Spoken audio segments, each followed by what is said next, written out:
In the late 1960s, a terror gripped Northern California. The Zodiac killer stalked the shadows, claiming lives and taunting authorities with mocking ciphers.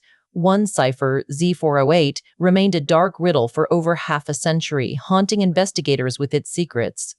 Then, in December 2020, the silence shattered. The Z408 cipher was finally cracked. This is the story of how relentless dedication revealed the Zodiac's twisted message, reigniting the mystery that still surrounds him. What if I told you that it's a story of collaboration and the unwavering pursuit of truth? In the summer of 1969, Bay Area newspapers received a chilling package. Inside was the Z408 cipher. The Zodiac killer dared anyone to decipher the 408 characters that held his twisted thoughts, backing it up with chilling threats. The cipher became an obsession, consuming countless hours in the lives of those who sought to solve it. Decades passed, each filled with frustration. Amateur and professional codebreakers alike threw themselves at the Z408. They were armed with early computers and tattered code-breaking manuals, but the cipher stubbornly resisted every attempt to unlock its secrets. Despair began to set in. Then, in 2006, David Orenchak stepped forward. He was a web designer with a fascination for cryptography. He became consumed by the Z408, unaware that his persistence would be the key to unraveling the Zodiac's message. Orenchak knew he couldn't do it alone. He assembled a team, Sam Blake, with his deep knowledge of cryptography, and Jarl Van Eyck, a software expert. Together, they dissected the cipher. They used advanced decryption software to identify patterns hidden within its complex structure.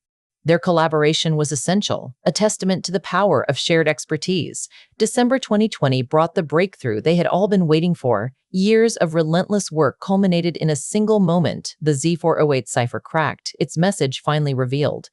The solution was proof of what teamwork and determination could achieve, bringing a sense of hope to those who had long sought answers. David Orenchak's unwavering persistence was the driving force behind the team's success. Sam Blake and Jarl Van Eyck provided their crucial expertise, dissecting the cipher's intricate structure and offering invaluable insights. Each member contributed essential skills, forming an unbreakable chain. Robert Graysmith, author of Zodiac, played a different but equally important role. His book brought the Zodiac case into the public eye, sparking continued interest in solving the ciphers. Graysmith's work kept the mystery alive, fueling the desire for answers. Not forget Darlene Ferrin and Betty Lou Jensen, two young women whose lives were tragically cut short by the Zodiac killer. Their memory serves as a sobering reminder of the human cost of this dark mystery, a reminder of the grief and anguish caused by his actions. The decoded message was a chilling glimpse into the mind of a killer. It revealed a rambling confession filled with disturbing boasts and threats. The Zodiac reveled in the act of killing, claiming it was more thrilling than any other experience.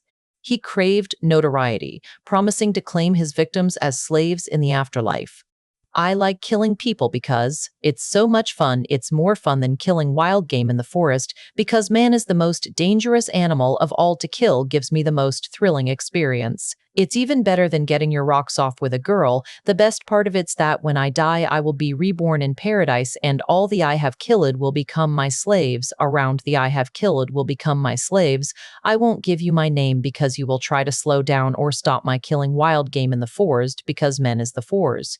It be I will be reborn in paradise and is the most dangerous. A like I'll have killed will become my slaves. I won't give you my slaves. I won't give you my name. It reignited public fascination with the Zodiac case. It offered a sense of closure while intensifying the frustration that the killer remains unidentified to this day. The deciphering of the Z408 demonstrated the immense power of modern technology. Even the most complex codes can be broken with enough dedication. The extraordinary achievement offers valuable lessons about collaboration, persistence, and the importance of never giving up on the pursuit of justice.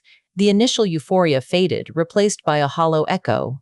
We had stared into the abyss, deciphered the killer's words, and what did we have to show for it?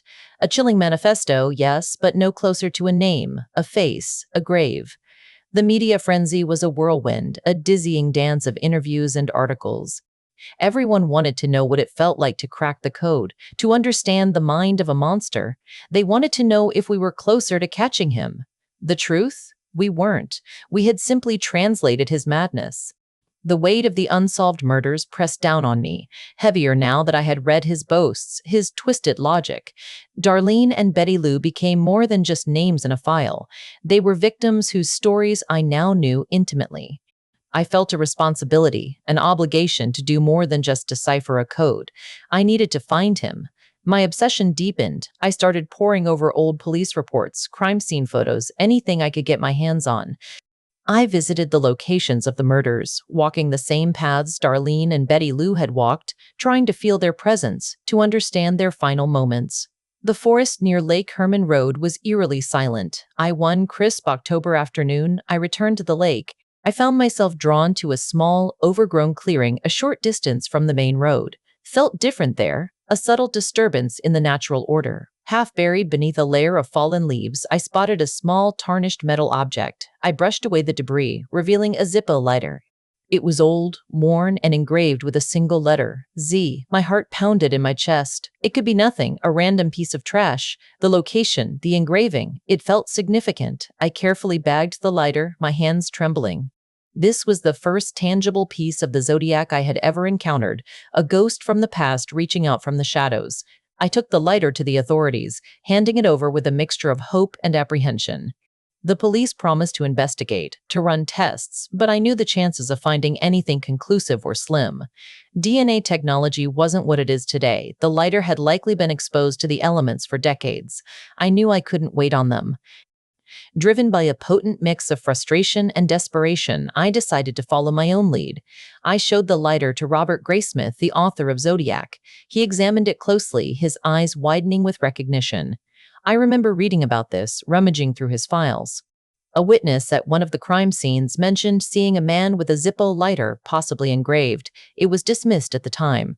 Graysmith, with his meticulous research, had compiled a list of potential suspects.